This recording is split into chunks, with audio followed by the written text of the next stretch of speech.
Well, now in Unit 10, we have come to the climax of the story of Abraham, often called the binding of Isaac in varieties. If you go back through the history of the church and so forth, there have been numerous paintings, sculptures, even here in our own seminary, we have on display a metal sculpture of this the story of the near sacrifice of Isaac, the amazing work of the narrative here that builds up to this point that we've gone through the call of Abraham, the promise of descendants and land, and the call to be a blessing as God blesses him, a blessing to all the nations, but that would ultimately have to take place through a child.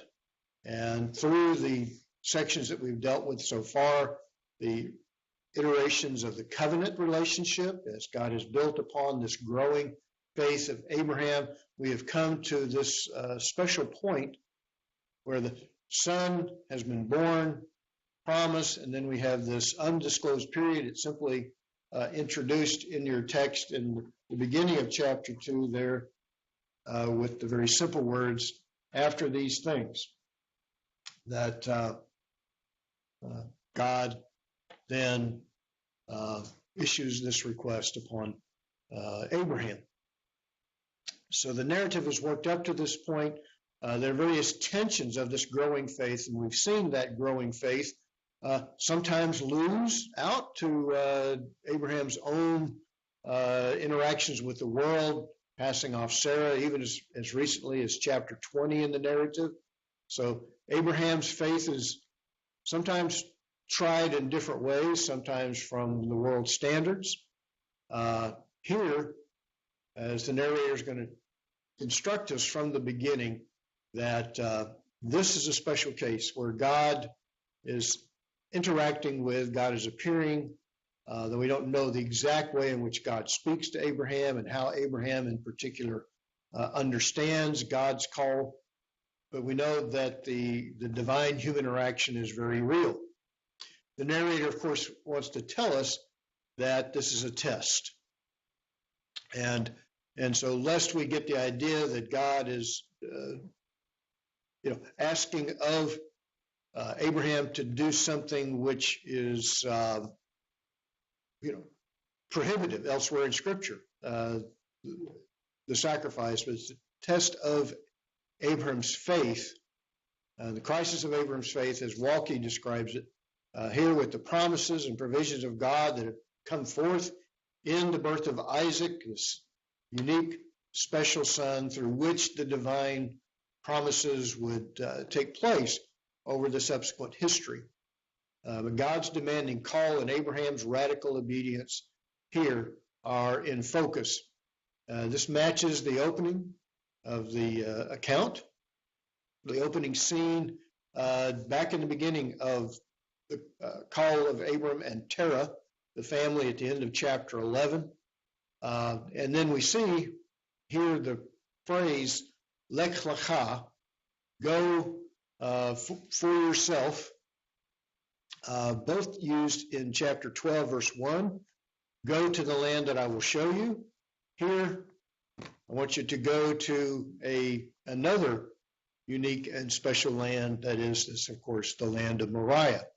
So we have parallels throughout this with the original call to depart from the world of the norms of Mesopotamia, now to depart to a realm that is going to be a special place of revelation, where God is going to reveal himself in an intervening way in the life of Abraham and Isaac. It's interesting that, Sarah is off the scene here. She doesn't play a part. There's a lot of what Walke describes in the flow of the narrative.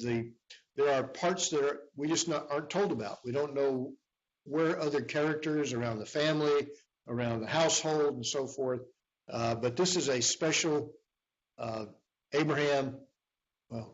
Abraham, and Isaac interaction that is going to be this unique test of Abram's growing faith. And this will be the climax, the ultimate revelation of his faith, willingness to give up that son which he so dearly loved.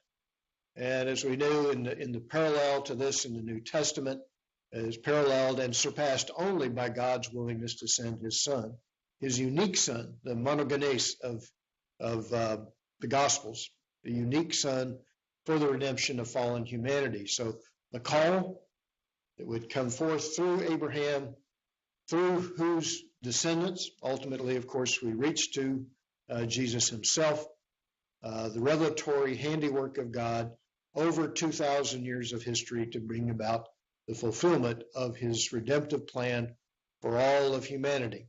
So we have these, again, recurring or repetitious elements throughout the text that also connect they're like the tendons or the connective tissue of the major segments of the text, as we've seen the covenant narrative, and then, of course, at the conclusion of God's provision, as Abraham has been tested and found faithful to be willing to give up his son, that then the covenant is going to be reiterated again. The covenant promises will be renewed, and so the whole covenant story comes to this dramatic, intense conclusion in Genesis 22. So the binding of Isaac appropriately throughout Jewish history as well as Christian history has been a dynamic text to understand the nature of faith, and in particular, the growing and now exemplary faith of our father Abraham. So a great fitting conclusion. And of course, then we'll quickly move toward in the next section. Next week, we'll be talking about the provision of a wife for Isaac. So we move very quickly through the Isaac account to get, of course, ultimately to where the text is going to slow down with the stories of Jacob and Esau. So Isaac, in the larger Abraham, Isaac, and Jacob patriarchal narrative is a pivotal scene, but the real dynamic interplay is between God and Abraham. And again, other parts of that we only give glimpses about Isaac, but he is a willing participant who has some questions, but who's willing to follow his father faithfully in the instructions which follow in this narrative. So the binding of Isaac, a history revealed through Jewish and Christian interpretation through the ages. And that's what we'll be looking at this week.